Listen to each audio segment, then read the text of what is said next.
All right, welcome back. We continue live right here at Pittsburgh CW. Give us a shout at 412-575-2600.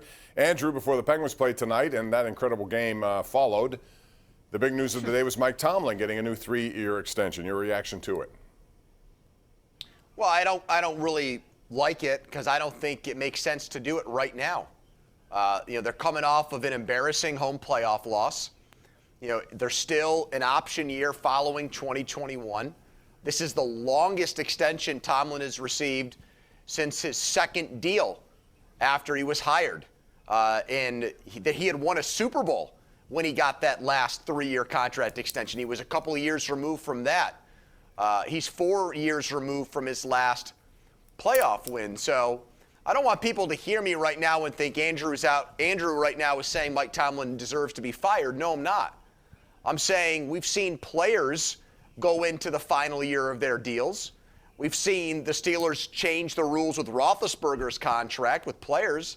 So I don't get why they couldn't do the same thing with Mike Tomlin. If he has another good year and they win 10 or 11 games and win a playoff game, great. Sign him to a 3-year contract extension then. But what if the Steelers have their first losing season in 2021 under Mike Tomlin? I don't know. I would want to, at that point, maybe not fire him, but I would want to have all options on the table, and I think you rule those out when you give a guy 3 years, because I'll tell you what they won't do. They won't, after next year, fire him now and then pay him for 3 years not to work, right. Bob. That won't happen. No, they don't have any intention chance of doing that. And I share what you just said, because I thought they'd do the same. I thought they'd wait one more year and then decide and see what happens. But they also believe in stability. They believe in what he's done as far as getting teams in position to contend for divisions every single year since he's been here for the most part. And I think that's a tough thing. That's what they like to do. It fits their mold. It fits how they do business. So I wasn't at all surprised.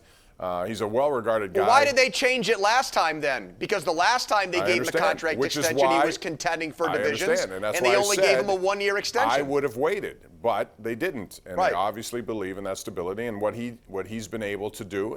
He never loses a locker room. Those guys play for him. They respect him. There's a lot to be said for the attributes that he has. Now, game management at time, clock management at time, not performing in the postseason, those are all significant when you consider their standard, which is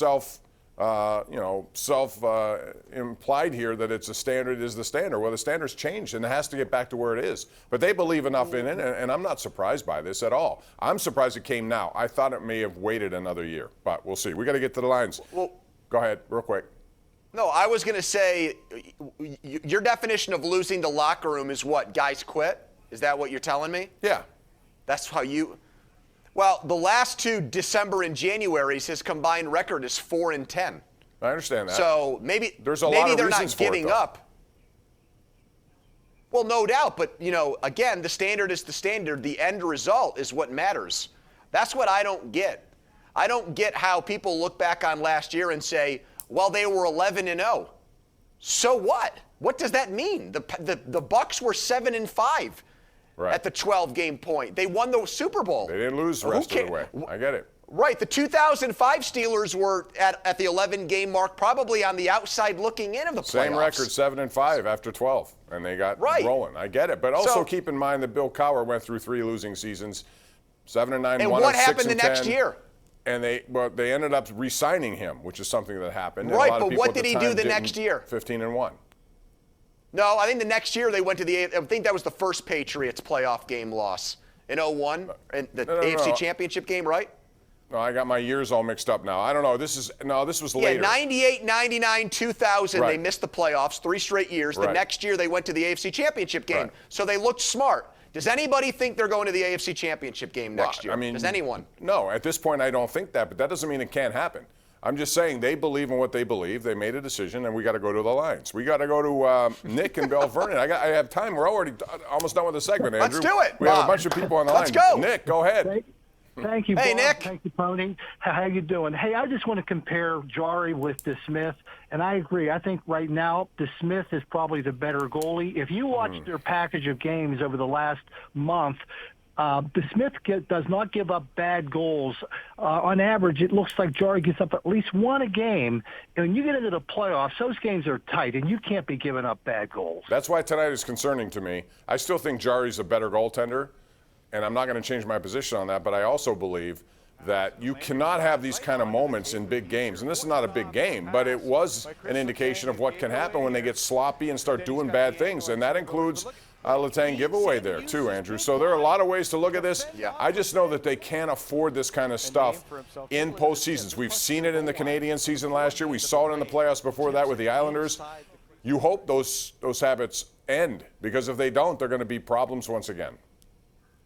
Yeah, and they were one of the worst goaltending teams for the first 10 or 15 games of the season, and that's why the Penguins got off to such a bumpy start.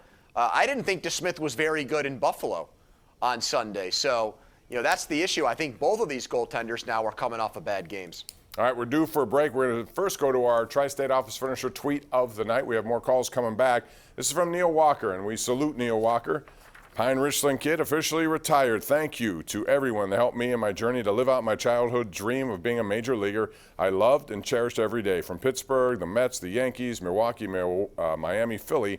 Nothing but love to those organizations, cities, and fans. And I think he'll have a career in TV somewhere. He's got a great presence on camera, and I think he's very glib about it as well. So we'll find out what he does afterwards, but Neil Walker is officially done as a Major League player. We're not done. We have more calls on the way next, right here live on Pittsburgh CW.